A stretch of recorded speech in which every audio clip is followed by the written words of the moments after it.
কাবলি ছোলার অনেক রেসিপি খেয়েছেন, তবে এই রেসিপিটি একবার বানিয়ে দেখুন। একবার বানালে কিন্তু বারবার এইভাবেই খেতে ইচ্ছে করবে রেসিপিটি। আসসালামু আলাইকুম বন্ধুরা, টিয়া খানস ফ্যামিলি ব্লগে আপনাদের সকলকে জানাই স্বাগত। বন্ধুরা, আজকে আপনাদের সঙ্গে শেয়ার করব কাবলি ছোলার টিকিয়া বা কাবলি ছোলার টিক্কি রেসিপিটি দারুণ মজার হতে চলেছে বন্ধুরা। সঙ্গে থাকুন, রেসিপিটি দেখতে থাকুন। আর মাত্র 200 গ্রাম ছোলা দিয়ে কিন্তু রেসিপিটি আমি বানাবো। আর 200 গ্রাম ছোলা দিয়ে এটা 12 পিস মানে পুরো 1 ডজন টিকিয়া তৈরি হয়ে যাবে খুব সহজেই। আর সব কিছু রেডি রাখলে কিন্তু একেবারে 10 মিনিটের মধ্যে আপনাদের টিকিয়া একেবারে রেডি হয়ে যাবে।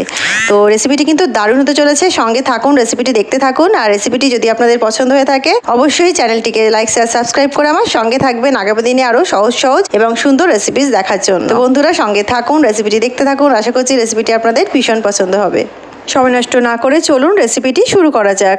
তো বন্ধুরা, কাবলি ছোলা টিক্কি বানানোর জন্য লাগবে কাবলি ছোলা। আমি সারা রাত কাবলি ছোলাটাকে ভিজিয়ে রেখেছিলাম আর তারপরে জল ঝরিয়ে আর কাবলি ছোলাটাকে আলুর সঙ্গে সেদ্ধ করে রেখেছি। এখানে একটা আলু দিয়েছিলাম এর মধ্যে, আর কাবলি ছোলাটাকে একসঙ্গে সেদ্ধ করেছি। কোনো লবণ টবণ কিছুই কিন্তু দিইনি, প্লেন জল দিয়ে আর এটাকে শুধু সেদ্ধ করে রেখেছিলাম।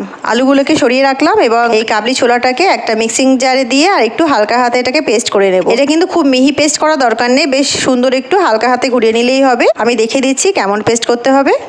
তো দেখুন বন্ধুরা, ঠিক এই টাইপের পেস্ট করতে হবে। এটা কিন্তু একেবারে পেস্ট নয়, শুকনো শুকনো আমি এটাকে পিষে নিয়েছি। এটা একেবারে কিন্তু মানে জল ফল কিছুই দিইনি, শুকনোভাবে এইভাবে কিন্তু এটাকে পিষে নিতে হবে। দেখুন একেবারে কিন্তু মিহি করে আমি এটাকে পুরো পেস্ট করিনি, এটাকে একটু হালকা হাতে শুধু ঘুরিয়ে নিয়েছি।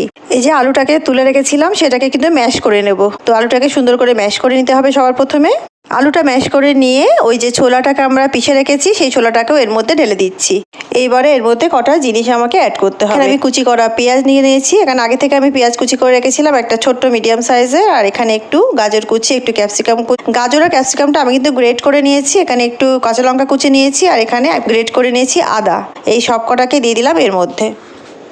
এবারে এখানে কটা শুকনো মশলা অ্যাড করব। এখানে বেশি করে একটু চাট মশলা নিয়েছি, অল্প একটু রোস্টেড জিরে গুঁড়ো নিয়েছি 1 চামচ মতো, অল্প একটু লঙ্কার গুঁড়ো নিয়েছি, একটু ধনে গুঁড়ো নিয়েছি আর স্বাদ মতো লবণ নিয়েছি। এই সব কটাকেই একসঙ্গে দিয়ে দিচ্ছি এর মধ্যে। চাট মশলাটা দিলে কিন্তু বেশ চটপটা হয়, তো অবশ্যই চাট মশলাটা একটু বেশি করে দেবেন। আর পারলে কিন্তু এই সময় 1 টুকরো পাতিলেবুর রস এর মধ্যে নিচড়ে দেবেন। আমার কাছে পাতিলেবু এখন অ্যাভেলেবেল নেই তাই দিলাম না। দিয়ে দিচ্ছি একটু কাসুরি মেথি, তবে আপনারা যদি কাসুরি মেথি না থাকে তার বদলে কিন্তু ধনে পাতাও দিতে পারেন। আর এখানে দিয়ে দিলাম আমি একটু 2 চামচ মতো কর্নফ্লাওয়ার। এই সব কটা দিয়ে এটাকে ভালো করে মিক্স করে নিচ্ছি। আর এটা যখন মাখাবো না বন্ধুরা, মাখাতেই কিন্তু বেশ ভালো বাইন্ডিং হয়ে আসবে। এটা কিন্তু কোনোভাবে জল টল অ্যাড করতে হবে না, জল ছাড়াই এটা খুব সুন্দরভাবে কিন্তু একটা ডো টাইপের হয়ে যাবে। একেবারেই কিন্তু জল এতে দেবেন না, জল দেওয়ার কোনো প্রয়োজনই নেই।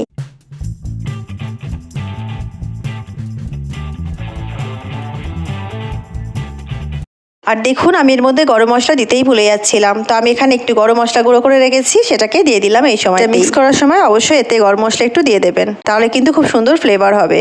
আর এত সুন্দর টেস্টি বন্ধুরা রেসিপিটি হয়। সবকিছু রেডি করে নিলে কিন্তু একেবারে ঝটপট রেসিপিটি তৈরি হয়ে যায়, একদমই সময় লাগে না। বাড়িতে কিন্তু গেস্ট এলেও এটাকে বানিয়ে দিতে পারেন, খুব সহজে হয়ে যাবে, খুব তাড়াতাড়ি হয়ে যায় এটা। তো অবশ্যই ট্রাই করবেন একবার। তো দেখুন এইভাবে কিন্তু একটা ডো টাইপের যখন হয়ে যাবে তখন আমরা টিকিয়ার আকারে গড়ে নেব। আমরা যেমন টিকিয়া বানাই সেরকম ভাবেই টিকিয়ার আকারে এটাকে গড়ে নিতে হবে। দেখুন ঠিক এরকম করে, দেখুন কত সহজে টিকিয়া তৈরি হয়ে গেল একটা। তো এইভাবে কিন্তু সবকটা টিকিয়া আমরা তৈরি করে নেব।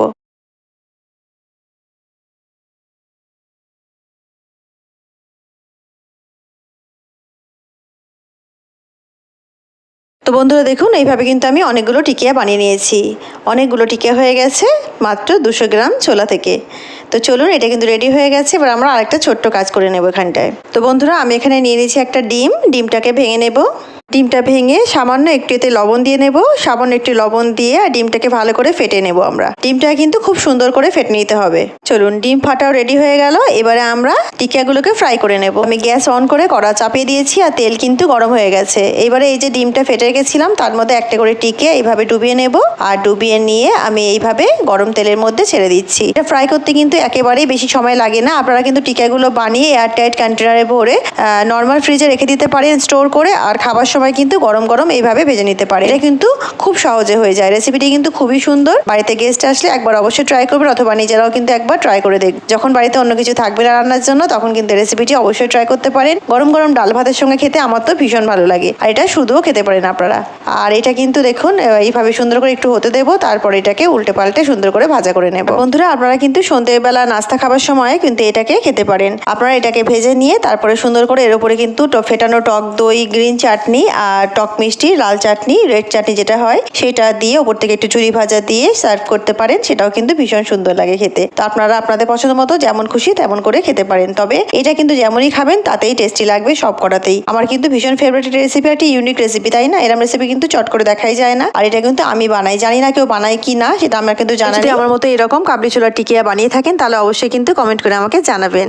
তো দেখুন কথা বলতে বলতে টিকিয়াগুলো কিন্তু আমার ভাজা হয়ে গেল। তো কত সুন্দর রেসিপিটি দেখতেই পেলেন, কত সহজভাবে বানিয়ে ফেললাম। বাকি সবকটা টিকিয়া এই একইভাবে কিন্তু ভাজা করে নিতে হবে। অবশ্যই রেসিপিটি ট্রাই করুন বন্ধুরা। রেসিপিটি কেমন লাগলো অবশ্যই কমেন্ট করে আমাকে জানাবেন। রেসিপিটি ভালো লাগলে অবশ্যই আমার চ্যানেলটিকে লাইক, শেয়ার, সাবস্ক্রাইব করে আমার সঙ্গে থাকবে। আর নতুন বন্ধুরা যারা এখনো পর্যন্ত আমার চ্যানেলটিকে সাবস্ক্রাইব করেননি তারা এরকম সুন্দর সুন্দর এবং সহজ রেসিপি দেখার জন্য অবশ্যই চ্যানেলটিকে সাবস্ক্রাইব করে রাখুন। আগামী দিনে চেষ্টা করবো আরো ভালো ভালো রেসিপিস আপনাদের জন্য নিয়ে আসার জন্য। ভিডিওটি পুরো দেখার জন্য আপনাদের সকলকে জানাই অসংখ্য ধন্যবাদ। দেখা হচ্ছে একটা অন্য নতুন রেসিপির সঙ্গে। ততক্ষণ সবাই ভালো থাকুন, সুস্থ থাকুন আর অফকোর্স আমার সঙ্গে থাকুন।